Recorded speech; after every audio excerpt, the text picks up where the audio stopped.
Every year, more than 100,000 people migrate to Canada. Mississauga, one of Canada's fastest growing cities, is a hub for migrants to settle. Each immigrant has their own story, successes and struggles laden with good times and bad. Following the lives of 4 Pakistani women who migrated to Canada at different times, we explore these women's perceptions, integration challenges, successes, and the fine balance between different identities. What did life in a new land entail for these 4 women? When you're young, everything is very exciting. And to me, it was exciting, and I was going to start a new life over here and build a home and a life, and everything seemed so. The challenges, I wasn't thinking about the challenges. The only impression I was able to form about Canada is that it's a very cold place. That's it. I mean, one reason why I moved, as I told you from the very beginning, was because of the quality of education. And the same thing about multiculturalism as well, that, well, I had heard that there is more acceptance for the other cultures, and I was happy to notice that that is true. Before moving, actually, my parents decided that they wanted to take us to northern Pakistan, show us northern Pakistan, because we weren't sure exactly when next we'd be able to come back and visit. And so I remember leaving for northern Pakistan for a month and then coming back, and then the neighborhood kids that I would play with, they had heard rumors that we were leaving for Canada, and so they thought that we were coming back from Canada. So they would start asking questions. How was Canada? Was there snow there? You know, what were the people like? And that's when it was through those questions that I first started developing an idea of what Canada might be like.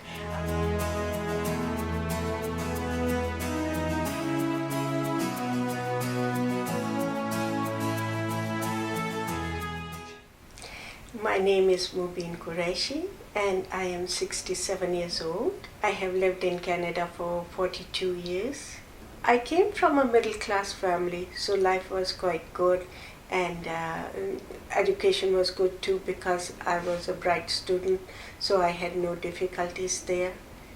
And I had been studying in English medium schools, which were private schools, so my education was very good over there. And I got married. My husband was here in Canada, so he came back and stayed there for a year, and then we moved to Canada. We came to Toronto, and we were living in an apartment that is on Gloucester Street, which is right downtown Toronto. I got working as a teller in a bank, Toronto Dominion Bank, right away, and that helped a lot. So when I went to the bank, the manager thought this is a bright young woman, and he suggested that I should go back to university and do my banking courses. And since the bank was paying for my education, those were good old times when the banks paid for your education. My name is Farina Siddiqui. My age is 38 and my place of birth is Pakistan. Growing up in Hyderabad was a pretty different experience than here or any other metropolitan city. Hyderabad was a smaller, more cohesive, more neighborhood kind of city. We had a very strong sense of neighborhood. We had more love, we had more closeness. We knew our neighbors, we get to share our good times and not so good times. So, I had a really kind of colorful and rich childhood. The cultural norm was okay, you study and then you get married. That wasn't enough for me. There was something inside me that my father used to say, there's something inside you that keeps you moving, that keeps you pushing to do more. So I was I want to do more. I moved to Canada after 1 year of getting married to him in 99. Getting married, whenever my mom used to talk about my marriage and sending me away, I used to say, no, I don't want to get married, because I lost my brother, and I was the only son in the family, and I wanted to be that son for them. So I wanted to stay with them, to serve them, to help them when they grow older. So they said, no, you shouldn't be thinking like that, and there are so many ways you can serve us, but certainly not this way. So, but I said, okay, there is only one condition. I don't have any choice, nothing, no conditions, but I will not want to marry anyone who lives outside of Hyderabad. That time, when I learned that Suhail Siddiqui, who was my husband, his family proposed, and I heard that he's going to Canada. And I said, I don't want to go to Canada. And my mom said, no, you need to understand that we're happy. We like this guy. And they had the conditions of having a guy for me who is educated, who is from a noble family, and who earns good living. So Suhail had all three of them according to them, and he said, like, my dad said, like, he's a good match for you. My name is Tasneem Ahmed. I'm 53 years old, and I was born in Pakistan in a small city in Sindh, which is Khairpur. My father was a professor, and especially you can say in my childhood, he was quite well placed. He was a principal of a college in Sargodha, and I went to a very good school. We have 5 sisters and only 1 brother. And from the very beginning, he used to tell my brother, I remember very clearly, well, don't think that you are the only son, so I'd give you all the favors, right? So he, from the very beginning, knew that he would educate all of us, and that's what he did, actually, and told us from the very beginning that education is the most important thing in your lives. And Alhamdulillah, I can say that all of my sisters, all of us are educated. I moved to Saudi Arabia in 1985, and the basic reason why I moved was that my husband was working in Saudi Arabia, and initially we had only planned that perhaps we'll stay there for 5 years and then we'll return to Pakistan. We kept on postponing it until the time came that, well, we decided that perhaps we are never going back. All my children were born in Saudi Arabia. I have 5 children. There were no arrangements for higher education in Saudi Arabia for non-Saudis. There's no university where children can go to. I was hoping that I'll be able to send them to Western universities where they would be able to study for their masters and for their perhaps doctorate as well. I thought that perhaps it would be good to move to Canada because I'll have family members and I'll have a place where perhaps there'll be more acceptance for the immigrant people. I mean, that's what I heard from the people, and that's exactly what I saw, that yes, compared to other cultures, there's more acceptance over here. My name's Fatima Ahmed. I'm 26 and I was born in Karachi, Pakistan. Now that I look back, I think I think of life as being very sheltered, and not in a bad way, but we just lived a very, very safe, self-contained life. If your father or if your parents are within the military, we don't have a lot of access to money, but however we do have access to a lot of other benefits or privileges. I was going to a non-military school, I was going to a private school. We would go to school either with our parents or with somebody like a military, like a driver assigned by the military and whatnot. So it was a very self-contained life in the sense that we were very safe. We didn't have a lot of exposure to I think what a lot of civilians have exposure to. The reason for moving to Canada was, I think, multifold, but my dad had just finished serving in the military, and he had retired as a lieutenant colonel. Moving to Canada was just one of the many things that we as a family were doing to transition into the second career with our dad. You know, it's when you're traveling, eventually there's anxiety, there's anticipation, and then you're just tired. You just get to a point where you say, I just want to get where I have to get, and so that's all I remember. By the time we reached crossing through customs within Canada, all I remember is just fatigue. I just want to get where I have to be, and I want to be over this. Before traveling over 7,000 miles from Pakistan, Mubin, Farina, Tasneem, and Fatima found themselves surrounded with information about their prospective country of choice, Canada. What could they expect from a new environment with new people? Before coming here, as I mentioned, my mom's family used to live here. They used to talk about how people other than browns, I should say, I shouldn't say whites or Caucasians are they hate us, they don't like us, and being Muslim in those countries is really difficult because you don't get to find halal food and nobody respects and things like that. And I asked Kohel, so my husband, and he said, no, not really. No, who told you that? And I said, my uncle. And he said, everybody has different experiences, and I would really love you to experience yourself with your own eyes, with your own heart, with your own brain. When I came here in '99, things were so different than what I heard from my family. I saw a relatively more accepting society, more tolerant society. My neighborhood was really really good. My mom's understanding of what to expect once she moved to Canada was she went to my brother's school. He too went to a Zoroastrian school, which was the top school in the area, and so she goes and speaks to the principal just to let them know that my brother won't be returning for school the following year because we're moving to Canada. And this woman, she's Zoroastrian first of all, but she's known as this dragon lady because she's ran this boys' school for over 3-4 decades, and she's done a really good job at it. She looks at my mother and gives her advice as if she's my mother's grandmother or my brother's grandmother, and she says, you have to be very careful once you move there. These Gora people, they have very different ethical standards. They have very different moral sets. Don't let your girls go to just anybody's house. I can say from my personal basis, it changed completely for me. And I have, I think, a much more universal perception of the kind of moral sets, regardless of the moral standards that people may ascribe to. Yet I don't think it necessarily changed for my parents, and I think that's where the whole culture shock or cultural integration aspect comes in.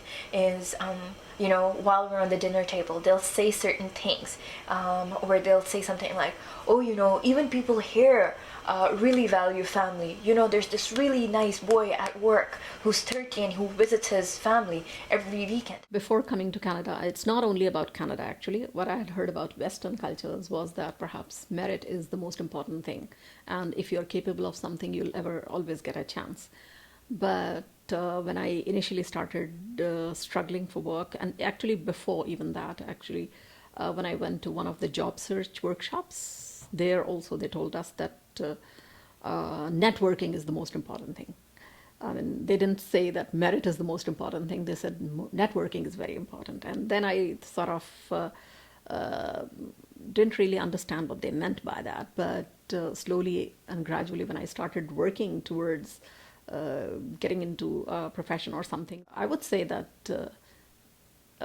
yes, I mean, I was capable of the positions that I got later on, but I didn't get them without networking. Despite hopes for a new beginning in a new land, the move to Canada was not without its challenges. For our 4 Pakistani immigrants, being on their own and struggling to integrate in society taught these women to find solutions to their problems.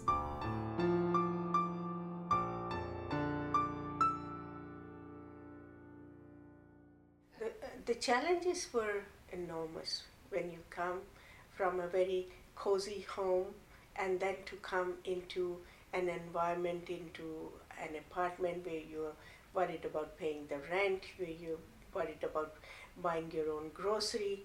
Till now, my parents looked after me and everything was fine. I lived in a nice home. And when we came here, we were living in an apartment. I had a little baby.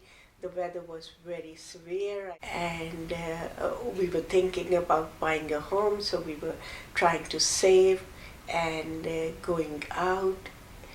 We didn't have a car, and it was quite a challenge at the time. Homesickness is always there because Canada is very far away from Pakistan. And when we came, the flights, it would take 24 hours to get to Pakistan, and that was a long flight, and it used to be very expensive. Telephones were very expensive, and that really made it difficult. We used to write letters, but then the letter came in a week and a half, and it was always difficult. But if someone was sick or someone passed away, those times were very hard because you couldn't be there.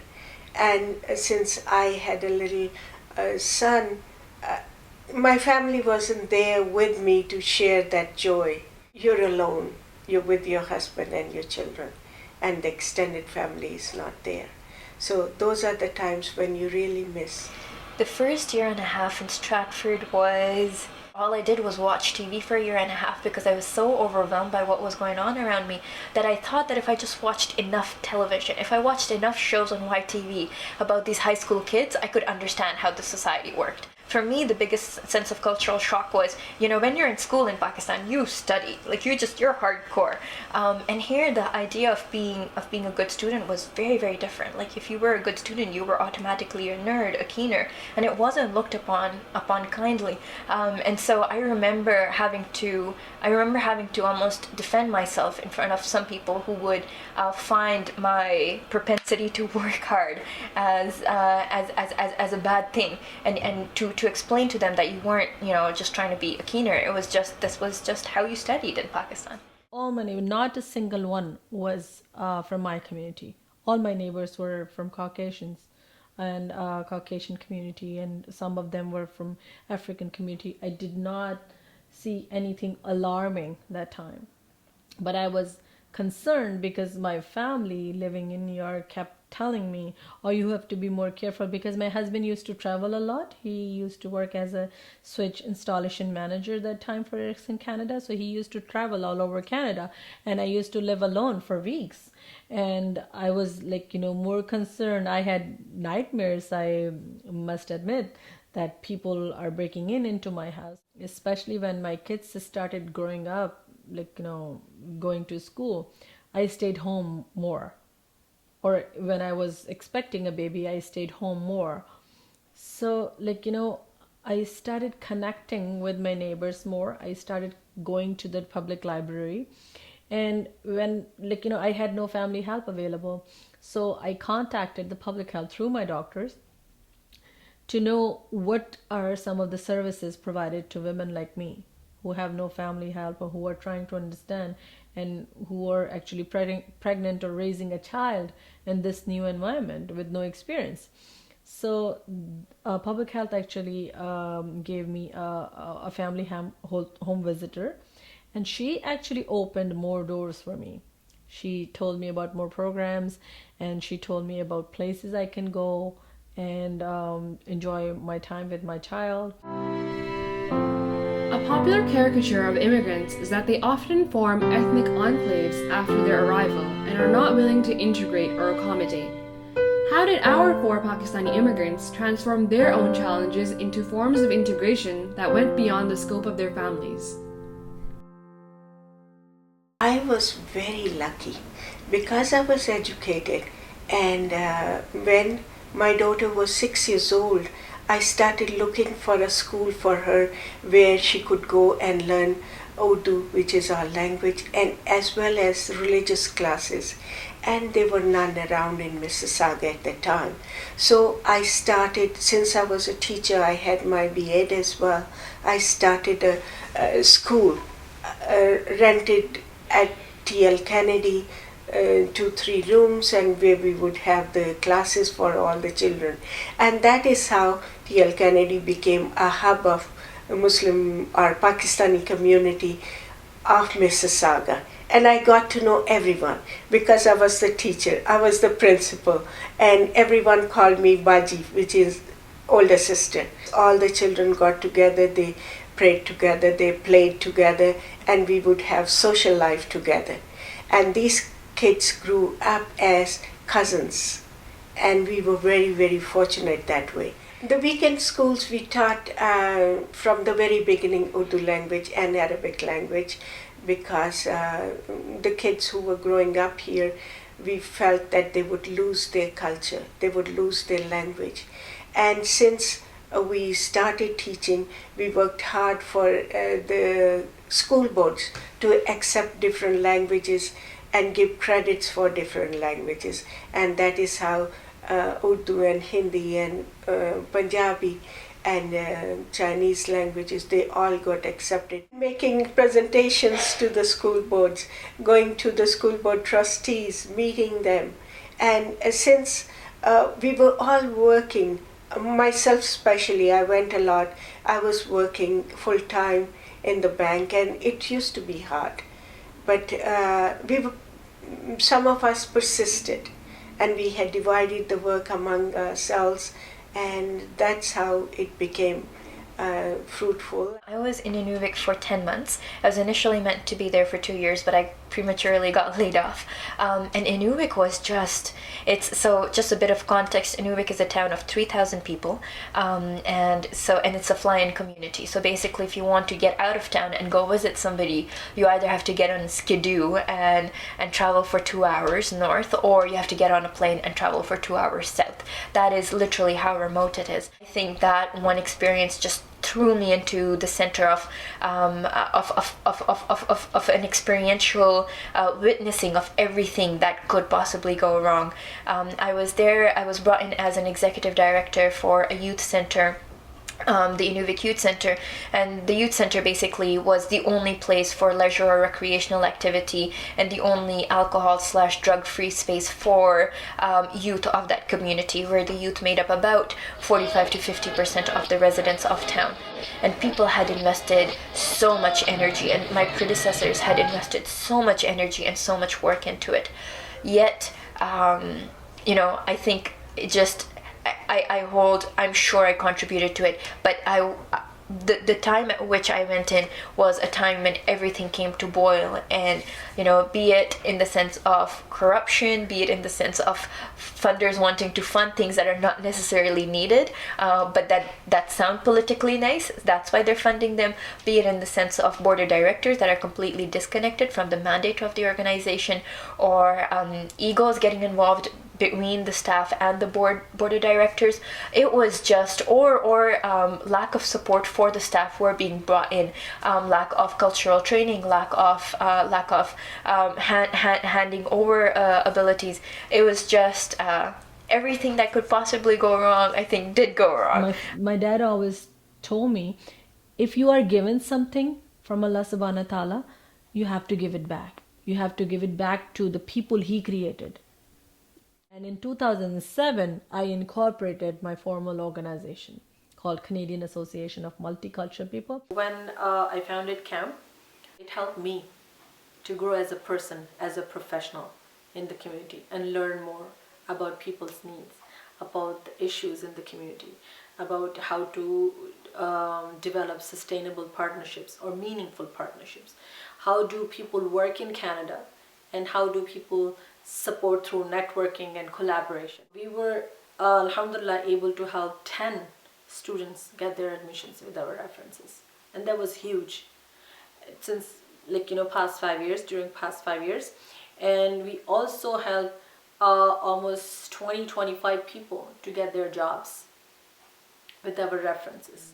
I'm working part-time at Sheridan College, and I'm teaching ESL to international students. And sometimes I go for, conversation circles. And there I think that I feel quite happy when I can help people communicate in English. I have volunteered for VON, Victorian Order of Nurses, where I worked for almost a year. And it has nothing to do with my professional career, but I worked there because I felt that is an organization that works for old people, for the elderly. And, again, since my parents are old,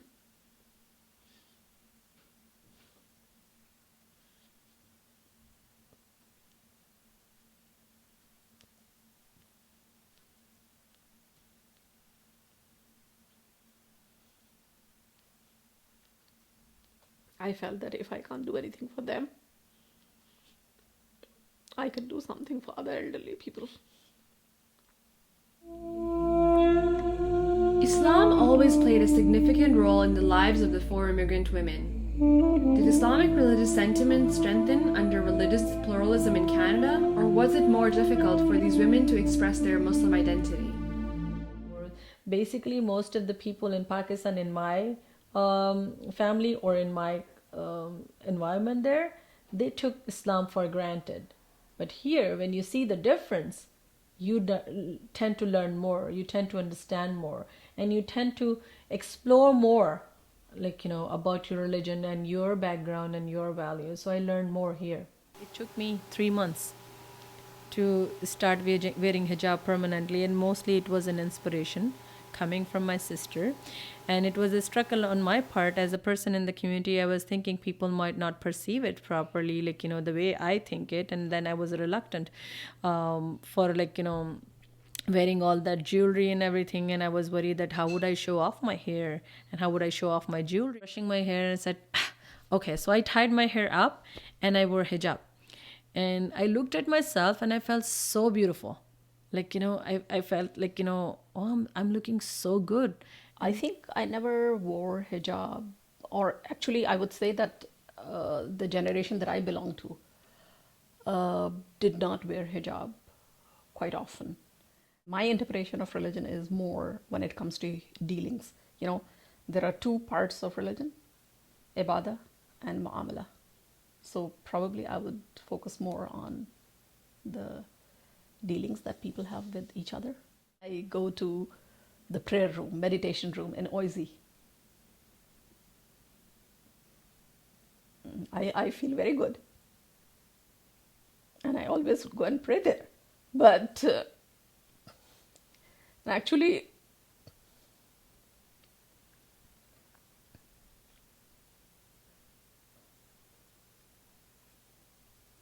it happens to be wherever I go to that room. So it's not something that is happening now. Even when I talk about that, think about that room, that's exactly what happens, because I'm so happy that it's there.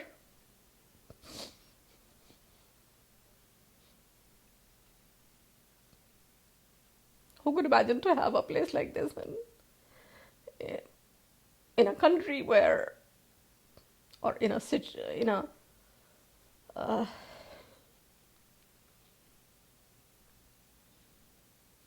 institution which probably from the perspective of people in Pakistan is the center point of the Jews and the Christians. So whenever I go there, I'm so thankful to the people who've done that. A heightened sense of Islamic identity through the headscarf or prayer indicate that these women felt a stronger attachment to their religion, perhaps even more so than when they lived in Pakistan. But what was the price of being a visible Muslim in a post-9/11 world? And then we moved to Mississauga in summer of 2001. And Mississauga was surprisingly, it was more difficult than Stratford was. All of a sudden, we moved to an area that is known to be an immigrant ghetto. There's a huge population of recent immigrants, and all of a sudden, for the first time, I started having to answer for other people's mistakes, or started having to clear up misconceptions that existed on behalf of other people. Like going into bureaucratic structures, like if you're renewing your driver's license or your health card, all of a sudden there was a significant degree of coldness that you felt. That was it's different to feel coldness because somebody doesn't like you. It's uncomfortable, but you're like, okay, you don't like me. But it's a very different experience to feel coldness because they assume that you're representing something and they haven't even given you a chance. 9/11 had a great impact on my life because at this time I was working for a totally religious organization. I was working with my masjid. I was working to teach Quran or have administration set up for the school for young women to be taught Quran, and we were trying to do the commentary in English. And this was the period when the Muslim community was seen very suspiciously. It made me feel very out of place because we are Canadians, we are law-abiding citizens. And just because we wear a hijab or a jilbab did not mean that we were threatening anyone. We were the same people who were before 9/11. We dealt with our neighbors nicely. We still deal with our neighbors nicely. We were not changed. I was disappointed because Canada was always had a peacekeeping role always. And then all of a sudden they became quite hostile, and they were quite, the statements which were quite hostile. And that made me upset. But Hopefully things are getting better now, and it's getting better for the young people, but that period was a difficult period. As new and old immigrants, Fatima, Tasneem, Farina, and Mubin each faced their own challenges when it came to finding work, finding friends, or finding a way to help others. How did the life experiences of these women in Canada affect their sense of being Canadian? I've realized that, and it's not to say that there's no significant or there's no standard Canadian identity, but also I think recognizing that whenever you're going in, let's say if I'm going in and helping out with a non-violence film screening versus if I'm going in and working at an anti-oppression social justice organization, I think all of a sudden my understanding of what it means to be Canadian is very, very different in those contexts, and I think it's just something that's constantly dynamic and constantly changes based on the people and the experiences that are sent into my life. Yes, I am a Pakistani, and I have, until now, I hold the passport of Pakistan. I am a citizen of Pakistan. So I am a Pakistani, and I will always be known as a Pakistani. So why would why would I change for something just because of a change in the color of the passport? I don't think that would change the identity. Probably if I live in Canada for as long a period as I have in Pakistan or in Saudi Arabia, perhaps I'd have the same kind of feeling for Canada as well. My community involvement actually did strengthen my sense of being Canadian a lot.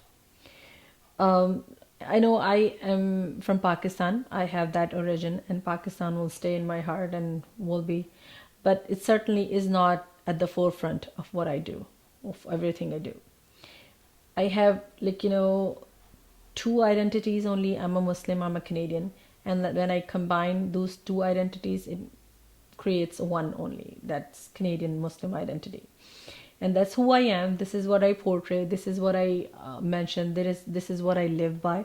And this is exactly what I teach to my children. When we come to the country, we come with a different desire. We come with a different perception. We come for so many different reasons. Some of us come to rejoin their family. It's a family reunion for them. And some of them come because, like me, they got married and they come here. Some of them come for different political reasons, refugees and people like that. Regardless of that reason, make yourself feel at home. I chose Canada willingly, and I chose to be a Canadian myself, and I felt honored because I had the opportunity, which I wouldn't have had the opportunity maybe if I had gone to another country. So I was very blessed, and I still feel Canada is a very good country. We can practice, we can contribute to the society a lot more. Just like mainstream, I've always contributed to mainstream. There is a lot more we can do, because it is a good country. The immigrants that come with an attitude that they are going to work very hard. And when they work hard, they also give back to the community. And this is a great opportunity and a blessing of Allah subhanahu wa ta'ala that we can do all this. And I am very proud to be a Canadian.